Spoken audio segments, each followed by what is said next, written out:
Hello future leaders, welcome to UPSC Neev. मेरा नाम है Yuvraj Singh Shekhawat and always remember one thing, be a spokesperson for India.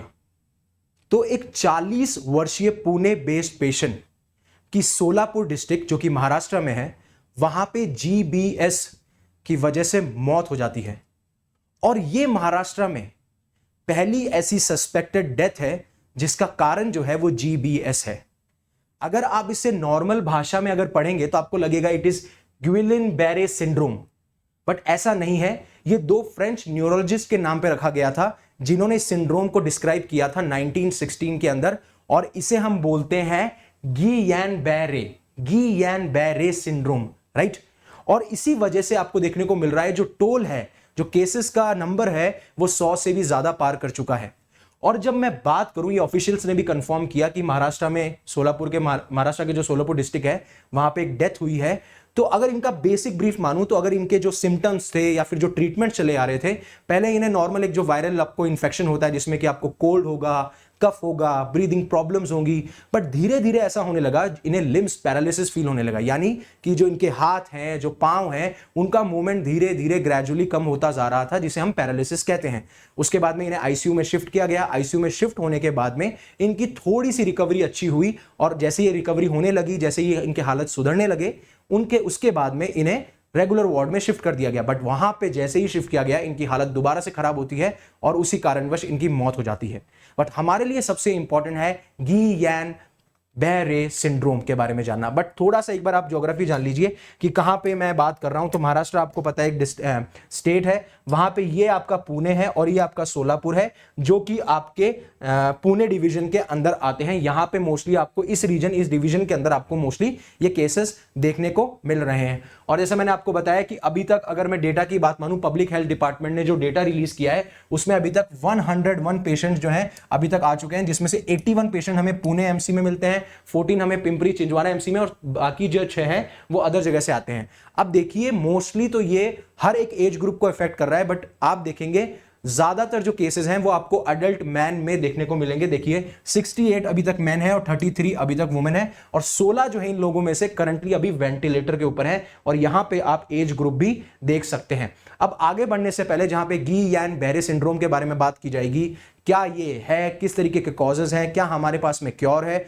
ये बहुत important topic बन जाता है आपके लिए। उससे पहले अनअकैडमी आपके लिए लेके आए बहुत ही affordable subscription for UPSC prelims, जहां पे पहले हमारा प्राइस 14,999 था, अभी ये जो टारगेट है इट इज 11,999। बट सबसे अच्छा फीचर ये है कि अगर आप हमारे साथ में जुड़ते हैं और अगर आप प्रीलिम्स निकालते हैं तो जो मेंस का कोर्स है वो एब्सोल्युटली फ्री है, एब्सोल्युटली फ्री। और आप डिस्क्रिप्शन में जाके इस लिंक पे क्लिक कर सकते हैं और आप मेरा कोड यूज कर सकते हैं यूवी जी वाला यूवी एंड 50 मार दी यूवी पाजी ने, ठीक है। और रिपब्लिक डे ऑफर भी चल रहा है जहां पे हम अपने कोर्सेज पे फ्लैट 60% ऑफ दे रहे हैं, बट उसके साथ में है अश्योर्ड सक्सेस, यानी कि आप अगर 2026 को टारगेट कर रहे हैं और किसी कारणवश आप 2026 नहीं निकाल पाते हैं तो होगा क्या, 2026 में अगर आप किसी कारणवश नहीं निकाल पाते हैं तो हम आपको देंगे 12 मंथ का फ्री एक्सटेंशन। अगर आप 18 महीने या 24 महीने का सब्सक्रिप्शन लेते हैं तो उसमें भी आप मेरा कोड यूज कर सकते हैं और आपको मैक्सिमम डिस्काउंट मिल जाएगा, that is UV50, right. Code use करना मत भूलिएगा, आपको डिस्क्रिप्शन में लिंक मिल जाएगा। लेकिन उसकी कुछ कंडीशंस हैं, जैसे कि आपको 400 प्लस आवर्स ऐप पे बिताने होंगे, आपको 25 प्रीलिम टेस्ट लाइव लिखने होंगे, 15 मेंस के टेस्ट लाइव लिखने होंगे, और साथ साथ में अपना एडमिट कार्ड जो है शेड्यूल डेट और टाइम से पहले हमारे साथ में सबमिट कराना पड़ेगा, राइट। तो बाकी अगर आपको कोई डाउट हो तो आप कमेंट सेक्शन में मेंशन कर सकते हैं। तो क्या है ये गियैन बैरे सिंड्रोम, ठीक है, नाम ही बहुत ही अजीब है। तो अब ये बहुत ही ज्यादा एक रेयर न्यूरोलॉजिकल डिसऑर्डर है। रेयर मतलब इसका जो ऑकरेंस है आपको बहुत कम देखने को मिलेगा कि ये बीमारी लोगों में पाई जाती है। न्यूरोलॉजिकल मतलब ये नर्वस सिस्टम से और नर्व से रिलेटेड है, जहां पे हमें डिसऑर्डर देखने को मिलता है।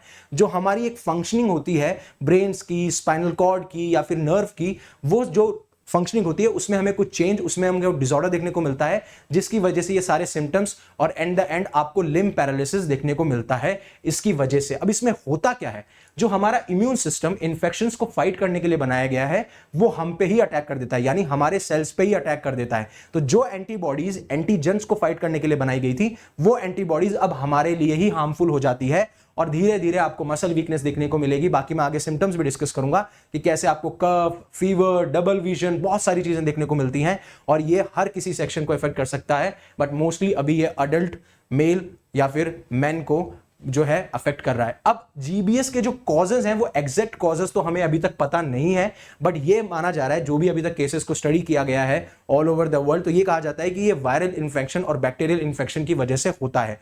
अब उसमें कुछ अगर मैं बात करूं कि कौन कौन से इन्फेक्शन को आप लिंक कर सकते हो, तो पहला है कैंपिलोबैक्टर जेजुनी बैक्टीरिया, जिसकी वजह से हमें गैस्ट्रोएंटेरिटिस होता है, जिसमें कि आपको नोजिया की फीलिंग आएगी, आपको वॉमिटिंग की फीलिंग आएगी, आपको डायरिया की फीलिंग आएगी, और ये चीजें फीलिंग नहीं आप ऑब्जर्व भी करेंगे, राइट। सेम वायरसेस भी काफी हैं जो इस प्रोसेस को यानी कि इस सिंड्रोम को ट्रिगर कर देते हैं, चाहे से वो फ्लू हो, चाहे से वो काइटोमेगालोवायरस हो, चाहे से वो जीका वायरस हो, ये सारी चीजें हमें देखने को मिलती हैं। अब कुछ रेयर कॉजेस भी हैं जहां पे जो वैक्सीन हैं वो भी इस सिंड्रोम के लिए एक ट्रिगरिंग फैक्टर मालूम पड़ सकती हैं और देखा भी गया है ऐसी चीजें। अब ये जीबीएस कैसे बॉडी को अफेक्ट करता है, तो पहला क्या होता है, आपको मैंने बताया जो हमारा इम्यून सिस्टम है जो कि इन्फेक्शंस को फाइट करने के लिए बनाया गया था, वो आपके ही इम्यून सिस्टम को अफेक्ट करने लग जाता है, पहली चीज। अब जो आपके नर्व हैं या फिर जो नर्व सेल्स हैं स्पेशली, जिनका मकसद है कि वो सिग्नल्स को ट्रांसमिट करें, वो कम्युनिकेट करें जो भी आपको बोलना है, जैसे मैं अभी बोल पा रहा हूं, मैं हाथ हिला पा रहा हूं, ये क्या हो रहा है, नर्व सेल्स के द्वारा सिग्नल्स को ट्रांसमिट किया जा रहा है और उस वजह से मैं सारी चीजें कर पा रहा हूं। तो उसके आसपास क्या होता है, एक फैटी लेयर होती है जिसे हम क्या कहते हैं, माइलिन शीथ कहते हैं। तो ये जो ऑटो इम्यून डिजीज है, ये इस माइलिन शीथ को धीरे धीरे धीरे डिस्ट्रॉय करती है, और जैसे जैसे ये शीथ डिस्ट्रॉय होने लग जाती है उसके बाद में आपको अपनी बॉडी में ग्रेजुअल वीकनेस देखने को मिलेगी। पहले मसल वीकनेस होगी, काफी टाइम तक चलेगी, और फिर धीरे धीरे आपको पैरालिसिस देखने को मिलेगा, जो कि सीवियर केस कंसीडर किया जाता है। अब मैं बाकी सिम्टम्स की जो बात कर रहा था, आप देखिए आपको ऐसा फील होगा बॉडी के अंदर जैसे आपके अंदर पिंस या नीडल्स या सुइयां चुभाई जा रही हैं। प्रोग्रेसिव धीरे धीरे आपको वीकनेस फील होने लगेगी अपनी बॉडी के अंदर। फिर आपको वॉकिंग में, ब्रीदिंग में, इनमें बहुत सारे चैलेंजेस फेस करने पड़ेंगे। आपको डबल विजन वाली शिकायतें होंगी, हार्ट रेट आपका रैपिड हो जाएगा। तो ये काफी सारे सिम्टम्स जो हैं वो आपको देखने को मिलते हैं। अब कोई परमानेंट क्योर तो है नहीं जो कि जीबीएस को ट्रीट कर ले, राइट। ये सबसे बड़ी बात देखी गई है कि कोई परमानेंट क्योर नहीं है, बट हमने कुछ ट्रीटमेंट निकाले हैं जिसमें हम प्लाज्मा को एक्सचेंज करते हैं, जिसे हम प्लाज्मा फेरेसिस कहते हैं, राइट। प्लाज्मा फेरेसिस, उसमें होता क्या है, आपको पता है हमारे ब्लड के अंदर एक सस्पेंडेड मटेरियल होता है, सस्पेंडेड लिक्विड होता है, जिसे हम प्लाज्मा कहते हैं, राइट। अब जो ये प्लाज्मा है इसको बाहर पहले रिमूव किया जाता है, फिर उसके अंदर कुछ ट्रीटमेंट किए जाते हैं और उसको बॉडी में दोबारा से रिटर्न कर दिया जाता है, जिससे कि जो हमारी हार्मफुल एंटीबॉडीज है उनको रिमूव किया जा सके जो कि हमारे नर्व्स पे अटैक कर रहे हैं। जो दूसरा स्टेटमेंट है वो है इंट्रावेनस इम्यूनोग्लोबिन थेरेपी।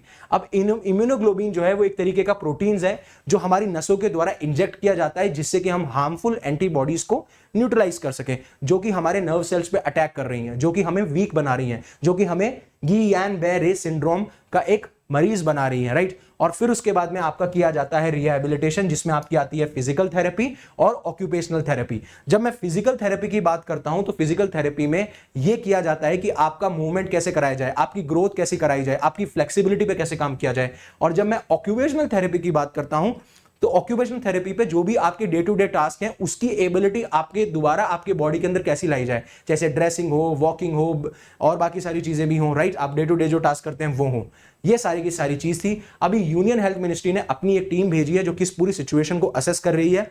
साथ साथ में महाराष्ट्र ने भी एक रैपिड रिस्पांस टीम को भेजा है जो कि इन्वेस्टिगेट करेगा कि सडनली एकदम से हमें केसेस में राइज क्यों देखने को मिल रहा है, राइट। तो अगर आप अनअकैडमी से जुड़ना चाहते हैं तो अगर आप आरंभ 2026 जिसका बैच जनवरी 25 से शुरू हो चुका है, जो कि इंग्लिश बैच है, जिसमें कि मृणाल